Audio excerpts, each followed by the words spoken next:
I'm Robin from the Infection Prevention and Control Department. There are 4 of us in the department. We act as a resource for the hospital. We follow CDC guidelines and OSHA regulations. We're going to talk about the infection control chain, whereas if you think about an infection as links in a chain, and you have to have all 3 of these things to have an infection. If we can break one link, then we've been successful in preventing an infection. In the hospital, you have your susceptible host, your very young and elderly, people that come in with an impaired immune system, possibly underlying disease, and non-intact skin. And if you come into the hospital for an elective surgery, 2 of the things that may be done right away are an IV and possibly a urinary catheter. Those are 2 ways we've just introduced that you may get an infection.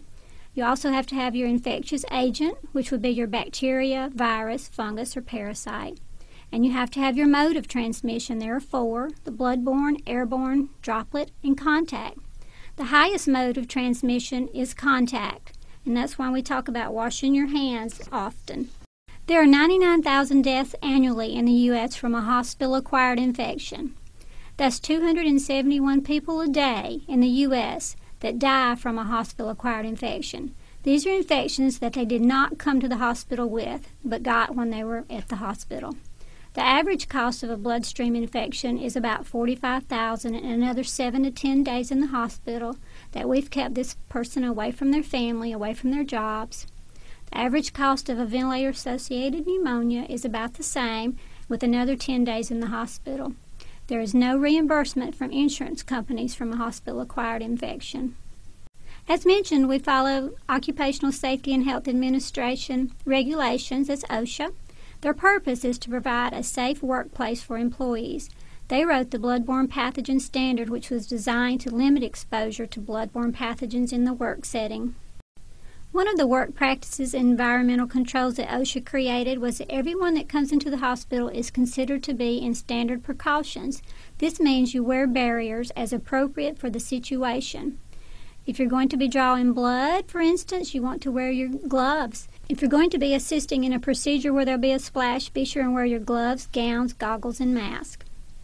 There are many bloodborne pathogens or disease-causing microorganisms that are present in human blood or other body substances. The 3 that stand out to most people are HIV, hepatitis B, and hepatitis C. The risk of an infection from a needle stick from HIV is less than 1%. It's actually 0.03%. For hepatitis B, it's 23 to 62%. This has the highest risk of conversion, so hepatitis B prophylaxis is offered to staff at DCH. Hepatitis C is approximately 1.8%. The hepatitis B vaccination pre-exposure protection is a series of 3 shots over a period of 6 months to get the best protection. Hepatitis B post-exposure prophylaxis, if the exposed person has not been vaccinated and the source of the exposure is a known positive, you will still get your series of 3 shots, but you'll also get a gamma globulin shot called HBIG, and you need to get that within 24 hours. These are body fluids that may pose a risk of a bloodborne pathogen transmission: blood, semen, vaginal secretion, cerebrospinal fluid, synovial fluid, peritoneal fluid, pericardial fluid, amniotic fluid, and pleural fluid. These are body fluids that do not pose a risk of a bloodborne pathogen transmission unless they're visibly bloody. But as we say in the hospital, if it's wet and not yours, don't touch it. So be sure and wear your gown and gloves if you're going to have contact with body fluids. What do you do if you get an exposure? The first thing you want to do is perform your first aid. So wash the area. You need to fill out a work injury report and notify your department supervisor. If you know where the exposure came from, be sure and put the patient's name and their D number on the report. If it's during regular hours, report to employee health. If it's after hours or on weekend, report to the ED. The exposure control plan is located in Meditech in the policy and procedure under infection control. It speaks to the employer responsibilities, the employee responsibilities, who is at risk, the procedures and practices to protect you, and what to do if you get exposed. You can always contact employee health or infection prevention, and we can help you through this also. Another work practice in environmental control created by OSHA are the placement of personal protective equipment, or PPE as you'll hear it called. These caddies are located throughout the hospital They're in the hallways. They're on a lot of patient doors. They should contain your gloves, your gowns, your mask, and your goggles. So anytime you need your personal protective equipment, it will be available to you. Another work practice in environmental control created by OSHA are what to do with hazardous waste and also specimen labeling. So what goes into the red bag garbage? Anything you can squeeze a body fluid out of. On the end of that tubing, there's likely a suction canister, and it contains mucus, so obviously that would go into the red bag garbage. Red bag garbage is weighed, and specially trained personnel handle red bag garbage. It is not for sharps, so be sure and put your sharps only into a sharps box, and we're going to talk about that in a minute. On the right side of this slide, you'll see a specimen bag. Anything that goes to lab needs to be labeled and placed in this biohazard bag for lab to obtain. OSHA also speaks to environmental cleaning. EVS has to know how to mix their chemicals and how long to leave chemicals on certain areas, which is called dwell time, to actually kill the organism. So they have a real tough job. If we can help them keep the rooms clean by keeping the bedside table cleared, having people take home extra equipment or supplies, pillows, etc. that they may have brought from the home, this would be helpful to EVS. The X's in this slide represent areas that could be easily contaminated and therefore could result in increased cross-transmission. You can see the chart at the end of the bed there. Charts are never to go into patients' rooms. So, because the first thing that's going to happen is that it's going to come back to the desk, the unit secretary or nurse is then going to handle it, and then they may go help another patient. So we ask that charts do not be taken into a room. The CDC has set up hand hygiene guidelines. When hands are visibly dirty or soiled, we want to wash with soap and water. If they're not visibly soiled, we can use the alcohol-based hand rub. The alcohol-based hand rub is located in many patient rooms and also up and down the hallways. If you're going to wash with the soap and water, be sure to wash and scrub for 15 seconds. The CDC also recommends no false fingernails. Bacteria also love chip polish and they love false fingernails, so the CDC recommends that we have no false nails and no polished fingernails. These are the 2 hospital-approved methods of hand hygiene. You have your alcohol-based hand rub, and you also have your hospital-approved soap, and there's, of course, the soap and water at the sinks.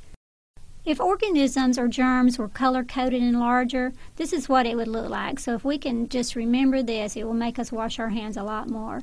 Hands can become contaminated by doing the simplest of things like taking vital signs, helping a patient with mobility, helping them down the hall, helping them to the restroom, also touching a patient's gown or their linens, and touching their bedside equipment.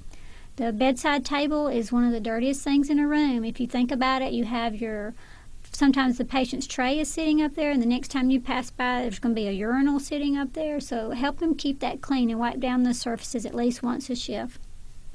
We have only safety needles in the hospital, but the safety needle has to be activated to be useful.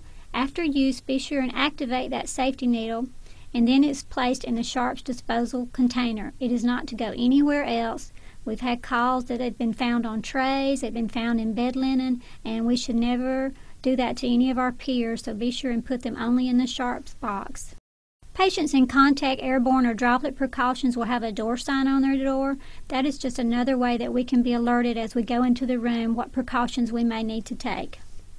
Patients that need to be in contact precautions would be patients with herpes, C. diff or Clostridium difficile, scabies, head lice, MRSA, VRE, and other multi-drug or MDROs. You'll hear that term a lot, and we're going to talk about that in a little bit. Anytime you go into those rooms and you're going to have contact with the patient or their immediate environment, be sure and put on your gown and gloves. Remember, you are protecting yourself, but you're mostly protecting that next patient that may be compromised. An ESBL, or extended spectrum beta-lactamase. If you see that on your micro sheet or get a phone call from infection prevention, those patients also need to be placed in contact precautions because they are considered to be a multi-drug resistant organism and they are difficult to treat. Who goes in droplet precautions? It's people with the flu, bacterial meningitis, pertussis, the German measles or rubella, and the mumps. Droplet precautions is when you need to go in and be sure and wear your mask, the yellow mask, surgical mask. These are considered the ploppers. They go 3 to 5 feet. If you're talking, sneezing, if you're assisting a physician with a procedure like a bronch, this is when you want to be sure and wear your surgical mask. Who goes in airborne precautions? That's patients that are rule-out TB, patients with chicken pox, patients with red measles. These are people that you want to be sure and put your N95 mask on. They're the little blue, highly filtered mask when you go into the room. These organisms are considered airborne and they will float around in the room. These patients also go into a negative pressure room. You can see she's getting ready to go into the negative pressure room. She's putting on her N95 mask. You can see the airborne sign on the door. And right to the right is the electronic device that signifies if this patient is on negative pressure or airborne precautions. You can also perform a tissue test where you place a piece of tissue at the bottom of the door and it should suck the tissue into the room. If it blows it out or just drops to the floor, then your negative pressure is not working. This is also monitored by engineering and will alarm if the negative pressure is not working. These are pictures of MRSA. All of these patients came into the hospital with MRSA. This is community-acquired MRSA. But it could quickly become hospital-acquired if that is carried from this patient to possibly your next patient you're visiting. So be sure and wash your hands. These are your contact numbers for the staff in Infection Prevention and Control Department.